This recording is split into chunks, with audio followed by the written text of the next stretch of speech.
नमस्ते मित्रों। आज मैं आपको केनोपनिषद का खंड 3 और 4 के बारे में बताऊंगा।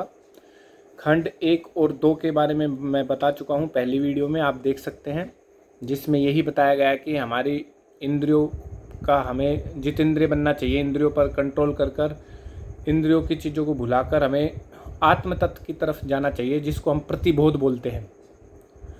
तो प्रतिबोध ही हमको ईश्वर की तरफ लेकर जाता है। तो खंड 3 में क्या है कि एक उपमा दी गई है, यहाँ पे एक एग्जाम्पल टाइप में दिया गया है, मतलब स्टोरी टाइप में, थोड़ी कहावत टाइप में ऐसे दिया गया है। इसमें ये बताया गया है कि भाई ईश्वर यक्ष के भेष में आ गए और उन्होंने फिर इनकी परीक्षा ली, अग्नि की, वायु की, इंद्र की। अब अग्नि है, अग्नि को गति के लिए माना जाता है कि भाई इसमें गति होती है और इसको जात वेदस्य भी बोलते हैं। ऐसे ही वायु है, ये इसको मातृश्वा भी बोलते हैं, ये हमें प्राण शक्ति देती है और हमारे अंदर जो प्राण हैं चलते हैं वो एक वायु ही होते हैं, उसमें अपान प्राण ये सब चीज़ें होती हैं। तो अग्नि वायु ये पंचभूत दर्शाए गए हैं यहाँ पर इसमें उपनिषद में खंड 3 में।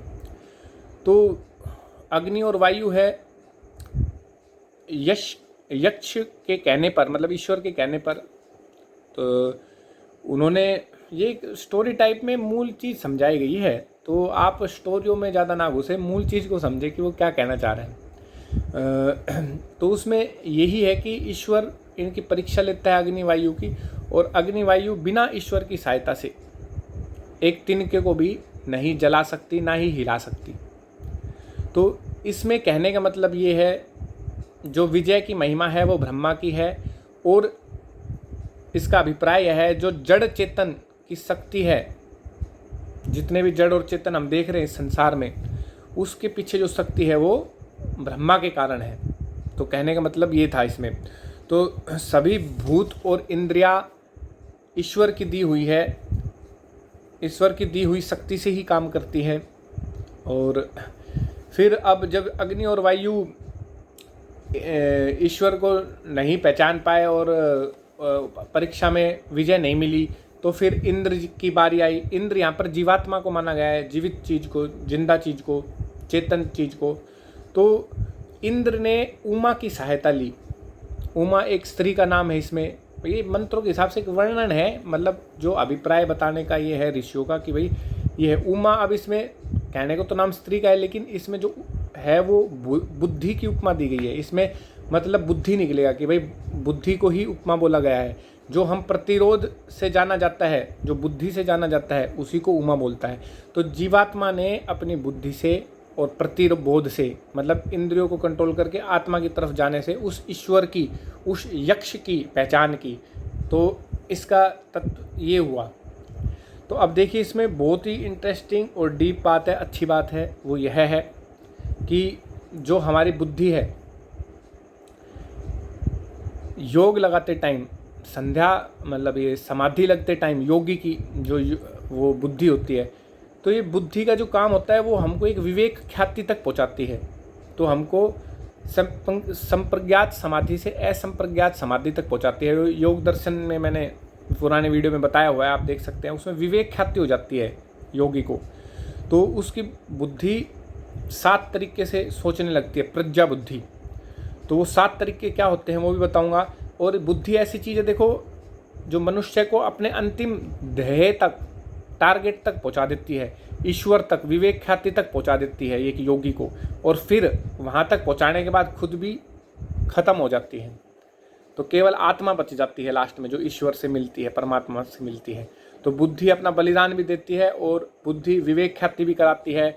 और इसी प्रकार इसमें जैसे हम गायत्री मंत्र का उच्चारण करते हैं, उसमें हम यही मांगते भगवान से कि भगवान हमारी बुद्धि को सन्मार्ग में लगाए और हमको विवेक ख्याति प्राप्त हो, हम समाधि लगाएं, योगी बने। तो गायत्री मंत्र का जो इतनी बार हम बोलते हैं, उसका असली मूल धियो यो न प्रचोदयात का यही है कि हमारी बुद्धि सन्मार्ग में रहे। तो ये एक बहुत बड़ी बातें थी। अब देखिए योगी की बुद्धि कैसी हो जाती है, आप डिस्कस कर रहे हैं। तो ये 7 प्रकार की हो जाती है जब उनकी समाधि लगती है और विवेक ख्याति हो जाती है। एक तो उनको जिज्ञासा का अंत हो जाता है, कुछ जानने की और इच्छा नहीं रहती। दूसरा, 5 क्लेश छूट जाते हैं उनके। 5 क्लेश के बारे में मैंने आपको पिछली वीडियो में देख सकते हैं आप मेरी 5 क्लेश कौन कौन से होते हैं, जिसमें अविद्या, राग, द्वेष, अस्मिता, ये सब चीज़ें होती है। उसके बाद फिर और कुछ पा लेना शेष नहीं रहता ईश्वर के सिवा, केवल बस ईश्वर को पाना है और कुछ मेरे को नहीं पाना शेष। ये तीसरी हो जाती है उनकी बुद्धि। चौथी, अब कुछ करना भी बाकी नहीं है, सब कुछ कर लिया भाई, अब और कुछ करना बाकी नहीं, अब केवल बस ईश्वर को ही प्राप्ति करनी है। फिर बुद्धि सत्व कृतार्थ हो जाता है, कृतार्थ हो जाता है। तो इसका मतलब क्या, अब बुद्धि का भी अंत हो गया है, अब केवल आत्मा तत्व रह गया जिसकी ईश्वर से मिलन होना है। तो छठी जो चीज़ है उसमें तीनों गुण सत्व रज तम ये बुद्धि सहित, बुद्धि के साथ लय हो गए, तो ये तीनों भी चीज़ें, चारों चीज़ें खत्म हो जाती है लास्ट में, तो केवल आत्मा बच जाती है। उसके बाद सातवीं जो चीज़ है, आत्मा को अपने स्वरूप में भासने लग जाता है योगी और केवल परमात्मा का साक्षात करेगा। बस ये चीज़ उसके दिमाग में रहती है और आत्मा में रहती है। और जिससे मैंने बताया था कि भाई जब समाधि लगती है तो जो जीवात्मा होती है वो एक लोहे की गोले की तरह हो जाती है। लोहे की गोले जैसे भट्टी में डाल देते हैं आग में, तो आग तो हो गया ईश्वर सब जगह, और लोहे का गोला जल जल कर वो भी आग जैसा हो जाता है। तो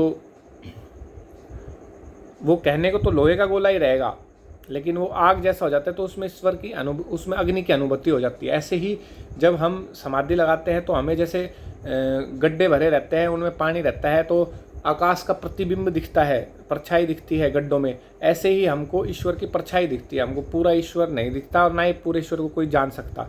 ये मैंने पिछले वीडियो में उपनिषद में बता दिया है अच्छे से। तो इतनी अच्छी डीप बातें थी इसमें। तो ऐसे ही, और कई लोग ये भी समझते हैं कि जब मोक्ष लग जाता है तो आत्मा परमात्मा में लय हो जाता है। ऐसा नहीं है, दोनों अलग अलग चीज़ है। आत्मा हमेशा ही अलग रहेगी, परमात्मा हमेशा ही अलग रहेगी, लेकिन हाँ उसको थोड़ी परमात्मा की अनुभूति हो जाती है आत्मा को, इतना ही है। लेकिन आत्मा पूरी परमात्मा में, ये सत्यार्थ प्रकाश के समोल्लास में भी लिखा है स्वामी दयानंद सरस्वती ने अच्छे से क्लियरली। तो ये था खंड 3। अब खंड 4 के बारे में यही है कि भाई जो ये ब्रह्म विद्या है इसके साधन क्या हैं, इसकी बुनियाद क्या है। तो इसकी बुनियाद ये बताई गई है, तप, दम और कर्म। अब तप और दम में क्या आ गया, हम शारीरिक और मानसिक और अपने इंद्रियों पर नियंत्रण करते हैं, तो ये नियंत्रण वाली शक्ति होती है। अब तप में क्या हो गया भाई, ब्रह्म विद्या के लिए तप में यही है कि अपना दैनिक कार्य कर रहे हैं, अच्छा कार्य कर रहे हैं, पुरुषार्थ कार्य, कल्याणकारी कार्य, यज्ञ हवन कर रहे हैं, सत्य बोल रहे हैं, अच्छे लोगों के साथ है, क्या बोलते हैं, सत्संग में जा रहे हैं, अच्छे लोगों के प्रवचन सुन रहे हैं, महात्माओं के जो ज्ञानी हैं, वेद के ज्ञानी, ऐसे नहीं किसी भी उसमें चले गए, और अच्छे लोगों का आचरण कर रहे हैं, दैनिक यज्ञ कर रहे हैं, स्वाध्याय कर रहे हैं, अच्छी किताबों को पढ़ रहे हैं, तप भी हो गया। दम का मतलब भी यही हो गया कि अपने इंद्रियों को कंट्रोल किए हुए हैं, जितेंद्रिय बने हुए हैं और अपने विषयों से हटा रहे हैं चीज़ों को, और इसमें मानसिक नियंत्रण भी होता है। तो ये तप और दम, और साथ में कर्म भी करना चाहिए, काम में ली जाने वाली शक्ति होती है। तो इसमें हम निष्काम कर्म करते हैं, सकाम कर्म नहीं। सकाम निष्काम कर्म में काफ़ी बार बता चुका हूँ, गीता में भी और पिछली वीडियो में भी। सकाम कर्म होते हैं जिनके पीछे लालच होता है, कोई फल की वो होती है, चाहना, ममता का भाव रहता है। निष्काम कर्म होता है कि अपने हृदय से पुरुषार्थ के लिए, सबके लिए जो किया जाता है कार्य, उसको बोलते हैं निष्काम कर्म। तो निष्काम करते हुए, तप करते हुए, दम करते हुए हम ब्रह्म विद्या के ये जो साधन हैं, इनसे ज्ञान और विज्ञान का पता लगा सकते हैं, और ज्ञान विज्ञान का पता लगने से हमें सत्य का बोध होता है, और उस सत्य को ही हम परमात्मा बोलते हैं। तो ये था इसका चौथा खंड। तो केनोपनिषद यहीं ख़त्म होता है, लेकिन केन सूक्त भी एक चीज़ होती है। अब जो केन सूक्त जो चीज़ है वो अथर्ववेदांत के अंतर्गत होती है। अथर्ववेद के मंत्र है, उसमें एक चैप्टर है, उसको केन सूक्त बोलते हैं। और जो ये केन सूक्त है ये भी केनोपनिषद जैसा है, ये भी हमें ब्रह्म विद्या के बारे में बताता है, ब्रह्मा की प्राप्ति करने के बारे में बताता है। तो काफ़ी सिमिलर चीज़ें हैं, इसलिए मैं इसको इधर ही कवर कर रहा हूँ केन सूक्तों को। और इसमें अच्छी बात ये बताई गई है, 2-4 अच्छी बातें बताता हूँ आपको। इसमें देखो ये बताया कि जो हृदय है, ब्रह्म विद्या पाने के लिए क्या क्या चीज़ें जरूरी होती है। एक तो हृदय में प्रेम होना जरूरी है, एक विश्वास जरूरी है, दूसरा बुद्धि भी जरूरी है। बुद्धि का काम होता है तर्क शक्ति, तर्क से देखना कि भाई क्या चीज़ सही है क्या गलत है, जानना पहचानना चीज़ों को। और सत्य का बोध होना कि भाई ये चीज़ सत्य है, ये चीज़ झूठ है, ये चीज़ गलत है। ये जैसे कि राधा को प्रेमिका मानना श्री कृष्ण की, अब ये सत्य मानो। अब तुम गर्लफ्रेंड खुद बना रहे हो, श्री कृष्ण जी को बदनाम कर रहे हो, हमारे योगेश्वर जी को जो एक इतने अच्छे थे, उनकी केवल एक ही पत्नी थी रुक्मणी जी। तो सत्य का बोध करो, इतिहास देखो राधा कौन थी। राधा इतिहास में कृष्ण की यशोदा के भाई के साथ शादी हुई थी उनकी, रिश्ते में मामी लगती थी, उम्र में बड़ी थी 20-25 साल। तो ऐसी चीज़ें करने से देखें आप, तो हृदय और बुद्धि का संतुलन अवश्य होना चाहिए, तब इंसान को तो जो सत्य है उसको हृदय में श्रद्धा से धारण करें, यह ब्रह्म विद्या की तरफ हमें लेकर जाता है। दूसरा जो केन सूक्त में बताया गया है, हृदय में प्रेम और विश्वास रखे, बुद्धि में बुद्धि से तर्क करे, सत्य की पहचान करे और फिर सत्य को अपनाते हुए चले और ब्रह्मा की ओर चले। दूसरा, ब्रह्मपुरी में ब्रह्मा के दर्शन करने के लिए कुछ गुण होने चाहिए ब्रह्मा की प्राप्ति के लिए। वो गुण ये है तो तेज होना जरूरी है, एक दुखों को दूर करने की योग्यता होनी चाहिए। तो जो भी कोई योगी होता है उसमें तेज होना जरूरी है, दुखों को दूर करने की योग्यता होनी चाहिए, अपने दुखों को दूर करने की। तीसरा, उसका यश होना चाहिए। चौथा, उसकी शक्ति संपन्नता होनी चाहिए। और पांचवा, उसमें ओजस्विता होनी चाहिए। तो यही जो वेद के मंत्र में बताई है, यही चीज़ें उपनिषदों में इनको बताया गया है। तेज को तेज बोला गया है, दुखों को दूर करने को यहाँ पे योग्यता को श्री बोला गया है, यश को यश बोला गया है, शक्ति संपन्नता को यहाँ पे ब्रह्म वर्चस्व बोला गया है, ओजस्विता को यहाँ पे ओज बोला गया है। तो दोनों में मतलब सिमिलरिटी काफ़ी है। तो जो ये उपनिषद भी निकले हैं ये भी वेदों से निकले हैं, इनमें भी ऋषियों के मंत्र हैं। और आप देख सकते हैं ये ब्रह्म विद्या की तरफ हमें लेकर जाते हैं। तो ये पढ़ने में हमें बहुत ही अच्छे लगते हैं, क्योंकि ये तुरंत अफेक्ट डालते हैं हमारी आत्मा पर। तो इसमें ये भी बताया गया है जो मनुष्यों का शरीर है वो देवों की अयोध्यापुरी है, इसमें 8 चक्र होते हैं, 9 द्वार होते हैं। तो ये सब मंत्र हैं इसमें अथर्ववेदांत अंतर्गत और केन सूक्त के अंदर। तो ये केन सूक्त भी मैंने कवर किया, ये भी हमको केनोपनिषद की तरह ही ब्रह्मा के पास जाने के साधन और उपाय और ब्रह्मनगरी के बारे में ये सब बताते हैं हमें। और इसमें ये भी बात बताई गई है जैसे ईश्वर सर्वव्यापक है तो वह सबका पुरुष है, उसको विशेष पुरुष भी बोलते हैं।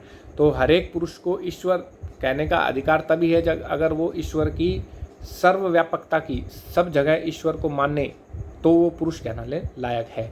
और जो पुरुषार्थ करे उसको भी पुरुष बोलते हैं। तो ये इतनी अच्छी अच्छी बातें केन सूक्त में बताई गई हैं, मैंने कवर की। मैं जो उपनिषद पढ़ रहा हूँ वो महात्मा नारायण स्वामी जी का है और डॉक्टर सत्यव्रत सिद्धांत अलंकार जी का भी है। तो ज़्यादा अच्छा मेरे को मेरे व्यक्तिगत तौर पर महात्मा नारायण स्वामी जी का लगा है उपनिषद। आप लोग इसको खरीदें vedrishi.com से या फिर आर्य समाज की साइट से या थैंक्स भारत की साइट से। कई साइटें हैं आर्ष ग्रंथों की, आर्ष ग्रंथ मतलब जो शुद्ध ग्रंथ हैं हमारे वैदिक ग्रंथ, वहाँ से आप मंगवा सकते हैं उपनिषद को और डेली थोड़ा थोड़ा स्वाध्याय करें। बहुत अच्छी बातें हैं इनमें। आज के लिए मैं इतना ही बता पाऊँगा और ये केनोपनिषद यहीं ख़त्म होता है। अब तीसरा उपनिषद हम चालू करेंगे। धन्यवाद।